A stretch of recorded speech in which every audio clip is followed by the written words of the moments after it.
Hello, dear viewers. Myself is Zishan Ahmed. Welcome to our YouTube channel Medical Core. Dear viewers, today we will focus and differentiate between the two major lab tests, the ESR and the CRP blood test. Let's first explain the ESR test. ESR stands for erythrocyte sedimentation rate. Let's calculate how fast the red blood cells settle down in a test tube within 1 hour of time. Be remember, normally RBCs settle very slowly. But in condition of an inflammations, protein like fibrinogen increases in blood, which leads to the RBCs sticking together faster and thus RBCs settle faster. For male, 0 to 15 millimeter per hour considered normal, while for female adds 0 to 20 millimeter per hour. Keep in mind, ESR is a non-specific blood test. It doesn't tell the exact disease or cause.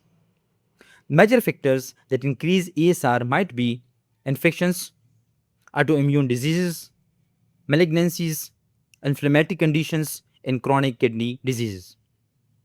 Be remember, there are some factors which falsely elevated ESR included anemia, pregnancy, old age, obesity, high cholesterol, and female gender. Now let's explain and understand CRP test. CRP stands for C-reactive protein. It's a protein produced by the liver in response to inflammation. When infections or injury happens, CRP start to elevate rapidly in blood. Less than 1 milligram per deciliter is a negative result. The key point is that CRP is more sensitive and specific than ESR test. Factors which increase CRP might be acute bacterial infections, sepsis, tissue injury like trauma or surgery, myocardial infarctions, and autoimmune diseases.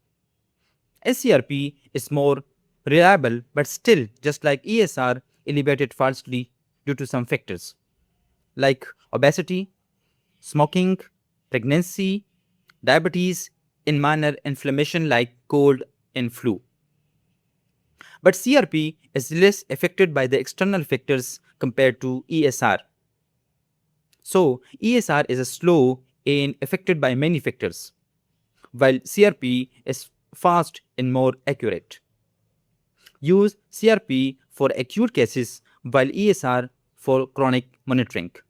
Thanks for watching. Do subscribe, like and share the video.